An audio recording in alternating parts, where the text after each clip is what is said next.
Hello everyone, आप सबका वांगशान bubble में फिर से एक बार बहुत बहुत बहुत स्वागत है। चलिए private detective vampire fall in love के पार्ट 22 को शुरू करते हैं। अब तक हमने देखा था जान और ईबो संग्यू से पूछते हैं कि वो कब से वैम्पायर बना है।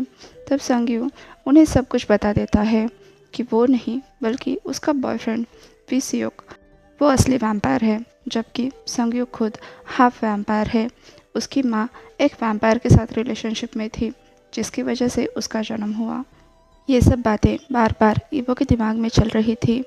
वो जहान के साथ उसके बेड पर लेटा हुआ था, पर जहान ने आज कुछ अजीब नोटिस किया था। ईबो बहुत ही चिपक कर रह रहा था आज उसके साथ, पता नहीं क्यों। जैसे कि वो संग्यू के सामने ये प्रिटेंड कर रहा हो कि वो बहुत स्ट्रांग है।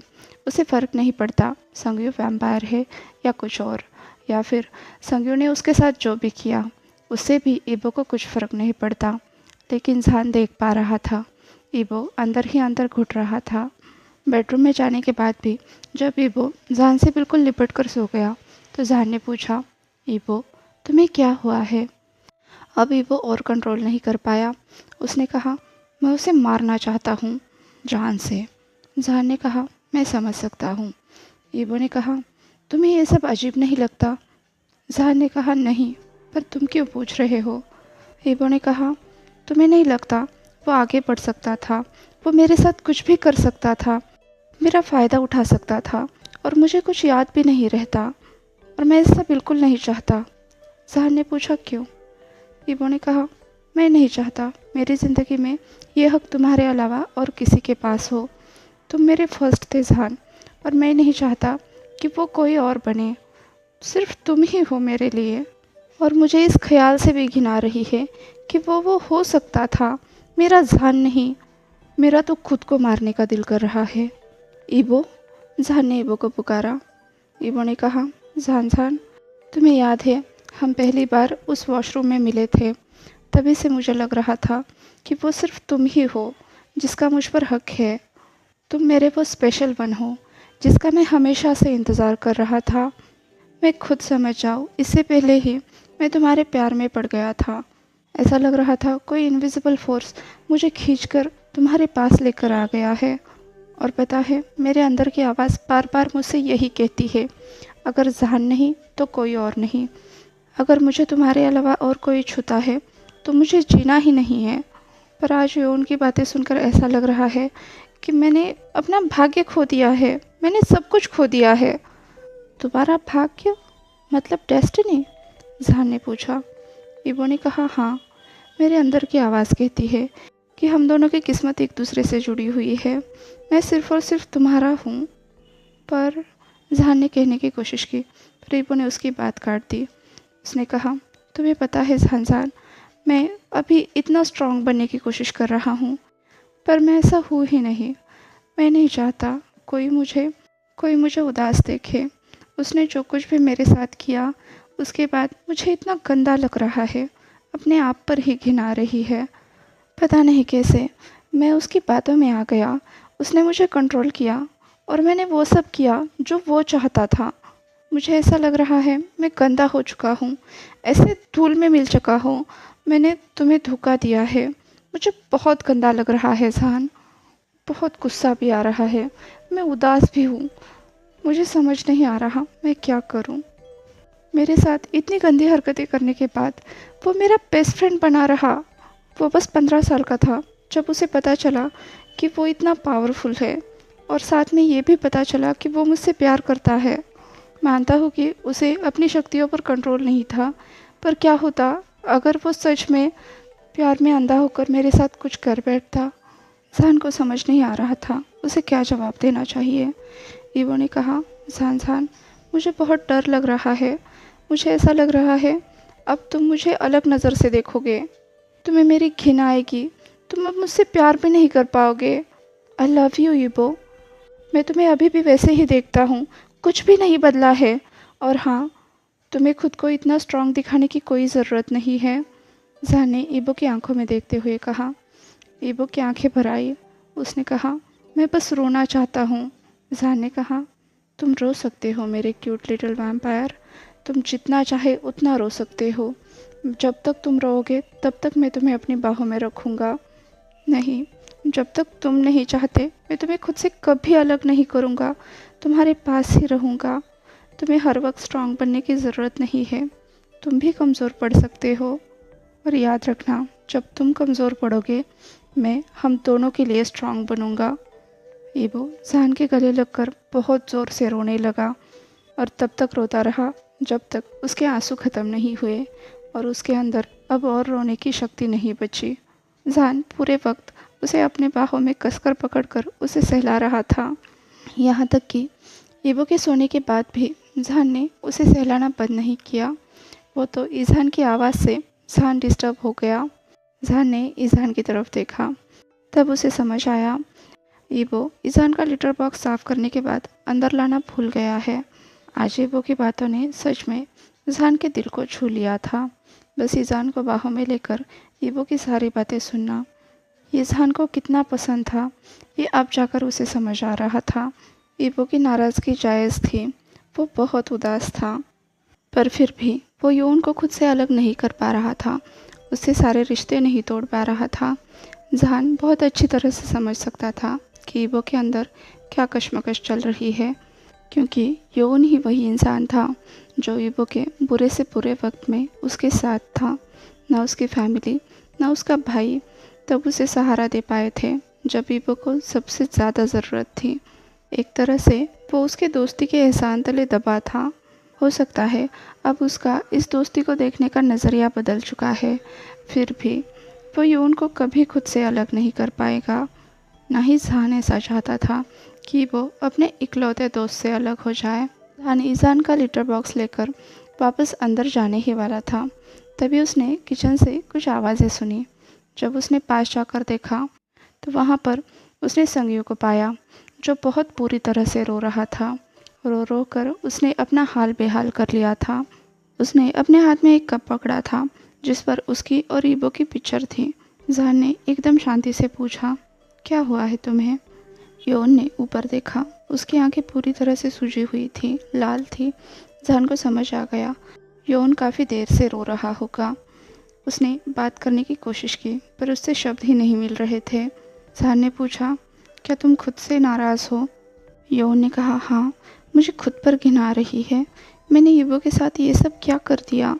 अब जहान योन के सामने बैठ गया। उसने ईज़ान को उसकी गोद में दे दिया। मैं समझ सकता हूँ संग्यो, संग्यो रोते हुए कह रहा था, मैंने वो सब किया ही क्यों, मैं खुद को क्यों नहीं रोक पाया? जहान ने कहा, शायद इसलिए क्योंकि तुम ईबो से प्यार करते थे, तुम उसके करीब जाना चाहते थे। संग्यो ने रोते हुए कहा, हो सकता है। जहान ने कहा, क्या मैं तुमसे कुछ पूछ सकता हूँ? क्या? संग्यो ने पूछा। जहान ने कहा, तुमने ये सब करना बंद कब किया? संग्यो ने कहा, जब हम जापान से वापस आए। इनफैक्ट जब हम जापान में थे मैंने तभी ये सब बंद कर दिया। मैंने ईबो से कन्फेस किया था कि मैं उसे पसंद करता हूँ, पर उसके चेहरे के भाव बहुत अलग थे, जैसे वो बहुत शॉक्ड हो चुका था। तब पहली बार मैंने उसे किस किया था उसके जागते हुए, पर उसने कहा कि मैंने उसका फर्स्ट किस चुरा लिया है जो उसने किसी स्पेशल के लिए रखा था संभाल कर। तभी मुझे समझ आया मैं उसका वो स्पेशल वन कभी नहीं बन सकता। हालांकि मैंने उसे जी भर के किस किया था, टच किया था, पर वो सब उससे अनजान था। मैं सोचता था ईबो धीरे धीरे मुझसे प्यार करने लग ही जाएगा, पर ऐसा नहीं हुआ। ईबो ने एक दोस्त से ज़्यादा मुझे कभी नहीं देखा। उस रात मैं किसी और लड़के के साथ सोया, पर पूरी रात ईबो रोता रहा और मैं उसका रोना सुनता रहा। उस रात मुझे समझ आया कि जिस चीज़ को मैं प्यार समझ रहा था वो तो बस माइंड कंट्रोल था जो मैंने उसका किया था। साथ ही मुझे ये भी रियलाइज़ हुआ कि वो मेरे साथ जो कुछ भी कर रहा था वो सिर्फ़ और सिर्फ इसीलिए क्योंकि मैं ऐसा चाहता था, और ईबो के पास कोई और रास्ता नहीं था। उसके पास कोई और इंसान नहीं था जिसके साथ वो अपने दुख दर्द बांट सके, अपना अकेलापन बांट सके। तुरंत मैं अपने माँ के पास चला गया, उन्हें सारी बात बताई। तब मैं ईबो से 1 महीने तक अलग रहा। मुझे डर था कहीं मैं फिर से अपना कंट्रोल ना खो दूँ।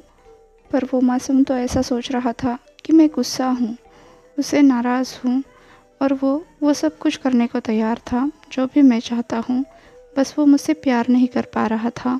जहान ने कहा, मुझे आश्चर्य होता है, इतने छोटे होते हुए भी तुम्हारा अपने आप पर इतना कंट्रोल था कि तुम बस ईबो के साथ नहीं सोए, तुम उसे कंट्रोल करके आसानी से उसके साथ सो सकते थे, फिर उसे आसानी से मैनिपुलेट करके सब कुछ भुला भी सकते थे। संगयू ने कहा, पता नहीं, पर मैं हम दोनों के बीच में एक लाइन खींचने में कामयाब रहा। मैं जानता था अगर मैं ऐसा करता तो मैं खुद को कभी माफ़ नहीं कर पाता।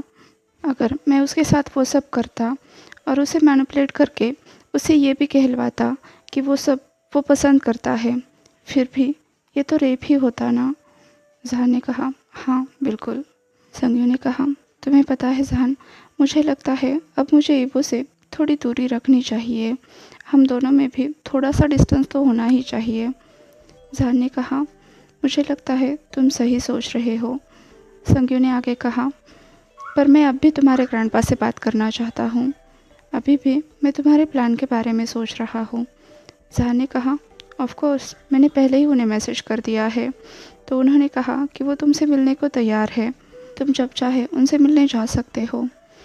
उनके लिए भी ये अज़म करना थोड़ा मुश्किल है कि तुम एक हाफ ब्लड वैम्पायर हो और बाद में वैम्पायर बन सकते हो, तो अगर तुम दोनों मिलते हो तो हो सकता है दोनों को भी कुछ नई चीज़ें सीखने को मिल जाए, और हाँ, इससे तुम और तुम्हारा बॉयफ्रेंड भी सेफ रहेंगे।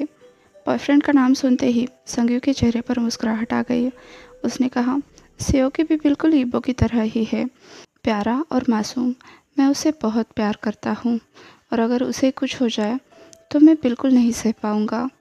जहान ने कहा, मैं समझ सकता हूँ, मैं भी ईबो से ऐसे ही प्यार करता हूँ, पर एक बात बताओ, तुमने कहा था कि उसकी फैमिली उसे विज़िट करने आ रही है, क्या वो सब भी वैम्पायर है? वो भी है, संगयू ने जवाब दिया। तो जहान ने कहा, तो फिर तुम्हें अर्जेंटली उन सब से बात करनी चाहिए, क्योंकि शहर में वैम्पायर और हाफ ब्रीड वेयरवुल्व्स इकट्ठे हो रहे हैं, वो अपना दल बना रहे हैं। अगर ये सब ऐसे ही चलता रहा तो ज़रूर यहाँ पर बहुत बड़ा वॉर होगा। बेहतर होगा तुम अपने बॉयफ्रेंड और उसकी फैमिली के साथ शहर छोड़कर चले जाओ। संगयू ने पूछा, पर ईबो का क्या? एक वैम्पायर होने के नाते उसे खतरा नहीं है? जहान ने कहा, ईबो मेरी पैक की सुरक्षा में है, यहाँ पर कुछ और प्योर ब्लड पैक भी है जो भी हमारे साथ ही है, पर चिंता मत करो, मैं ईबो को लेकर कुछ ही दिनों में देश छोड़कर जाने वाला हूँ। मैं एक लीजन को ढूंढ रहा हूँ जो यहाँ से बहुत दूर रहते हैं। संगयू ने कहा, ऐसी बात है तो मुझे आज ही वुसियोक और उसके परिवार से बात करनी पड़ेगी। जहान ने कहा, भरोसा रखो, अगर ये इतना ज़रूरी नहीं होता तो मैं तुमसे ऐसे ईबो से बिना मिला छोड़कर जाने के लिए कभी नहीं कहता। संगयू ने कहा, मैं तुम पर भरोसा करता हूँ जहान, और तुम्हारा बहुत बहुत शुक्रिया कि तुमने मेरी बात सुनी, मुझ पर यकीन किया। जहान ने कहा, मैं अपने क्यूट लिटिल वैम्पायर के लिए कुछ भी कर सकता हूँ। तुम ये जानते हो, तुमने जो गुनाह किया है उसके लिए तुम्हें मौत की भी सज़ा हो सकती है और मैं तुम्हें आसानी से मार सकता हूँ, पर मैं ईबो की मर्ज़ी के खिलाफ़ कुछ भी नहीं करना चाहता। आशा करता हूँ कि जब अगली बार हम दोनों मिलेंगे तो हम एक नई शुरुआत कर पाएंगे। संगयू ने कहा, थैंक यू, मुझे भी ऐसा ही लगता है। जहान ने कहा, संगयू, एक और बात कहनी थी, तुम्हें खुद को भी माफ़ करना सीखना चाहिए। मैं ये नहीं कह रहा कि तुमने जो ईबो के साथ किया वो माफ़ करने के लायक है, फिर भी तुम काफ़ी छोटे थे, इस उम्र में गलतियाँ होना स्वाभाविक है, फिर भी तुमने खुद को रोका, पर शायद तुम अभी भी इस गिल्ट से बाहर नहीं निकल पा रहे हो। तो मैं बस इतना कहना चाहूँगा, तुम्हें खुद को भी मौका देना चाहिए, खुद को भी माफ़ करना चाहिए। मैं कोशिश करूँगा, वक्त लगेगा, पर शायद मैं खुद को माफ़ कर पाऊँगा।